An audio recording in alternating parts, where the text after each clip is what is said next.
아시안컵에서 한국은 준결승에서 요르단에 0-2로 패해 64년 만에 우승에 실패했다.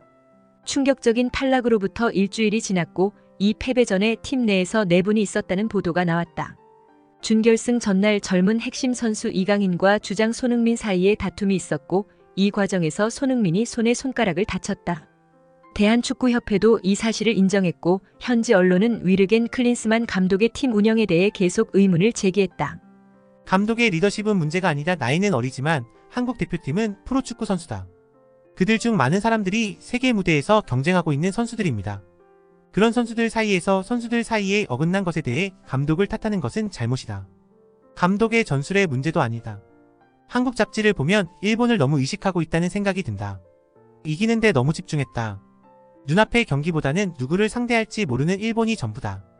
이기는 것이 가장 중요한데 이기는 것에 너무 집중하다 보니 패배를 용납할 수 없는 분위기가 조성됐다. 이것은 궁지에 몰렸다고 느끼는 조직에서 일어나는 일입니다. 선수들 간의 다툼은 감독의 문제가 아니라 한국 교육의 문제 그리고 국민성의 문제이다. 이는 빙산의 일각에 불과하며 다른 베테랑 선수들도 감독에게 이강인을 빼라고 말했다 한다. 그런 선수를 계속 기용하는 것은 감독 지도부에 의문을 제기할 수 있는 상황이었다. 유교의 영향이 크고 상하관계가 엄격한 한국에서 젊었을 때부터 스페인에 있었던 이강인의 생각은 인정할 수 없을 것이다. 손흥민이도 팀을 생각해서 한 행동이지만 그렇다고 생각해도 월드컵 예선 이대로는 안 된다고 생각하지만 그들은 거기에는 특유의 고집이 있으니까. 클린스만은 일본에서도 비판을 받은 감독이죠. 한마디로 소통과 리더십을 높이기 위해 회식에서 식사 후 바로 탁구하러 갔다는 사실에 뭔가 불만이 있었다. 일본의 회사에서도 식사 자리에서 식사만 하고 바로 귀가하면 무슨 불만이 있었던 것입니다. 손흥민도 중계자 역할을 하는 게 이상하고 다음날 중요한 시합이 있는데 탁구는 전국 대회에 나가는 고등학생도 할 수 없다고 생각합니다.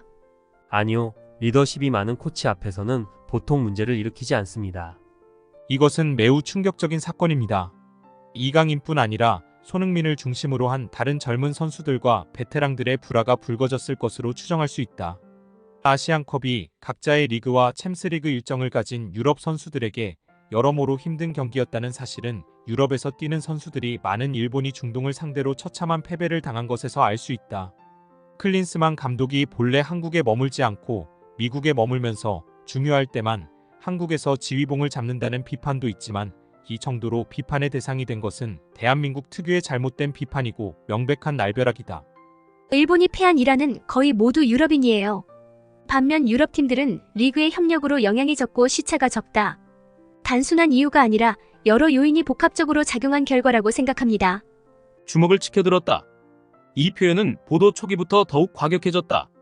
기사에서 클린스만 감독의 장악력에 의문이 제기되고 있지만 한국어를 알 줄 모르는 클린스만 입장에서는 손흥민과 이강인이 화가 나서 큰 소리를 내기 전까지는 싸우고 있는지 구분하기 어렵기 때문에 이를 깨달았을 때 두 사람의 열기가 뜨거워졌을 것이다. 클린스만 감독의 리더십 부재를 탓하는 것은 한심한 일이다. 말 운운하기 전에 커뮤니케이션과 통솔력을 높이는 식사 모임에서 탁구를 치러 간다는 것은 식사 모임 이전부터 인간관계에 문제가 있었다는 것이겠지요. 다른 기사에서는 식사를 하자마자 탁구하러 간다고 했다. 국민성이 큰 영향을 미친다고 생각합니다. 외국인 감독은 깜짝 놀랐던 것 같아요. 유럽 사람들도 일본과 한국의 차이를 모르기 때문에 같은 생각을 할까봐 두렵습니다. 일본의 관점에서 보면 핀란드, 스웨덴, 노르웨이는 그 차이를 잘 이해하지 못한다. 어른 선수들이 격렬하게 나오는 것은 감독의 문제라고 생각하지 않는다.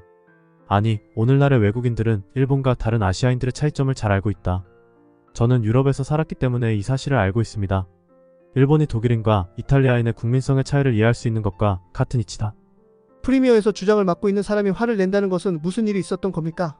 탁구는 단지 계기고 이전부터 프로의 자각이 부족하다고 생각했던 것은 아닐까요? 그는 차별 속에서 힘들게 지금의 상황에 있다.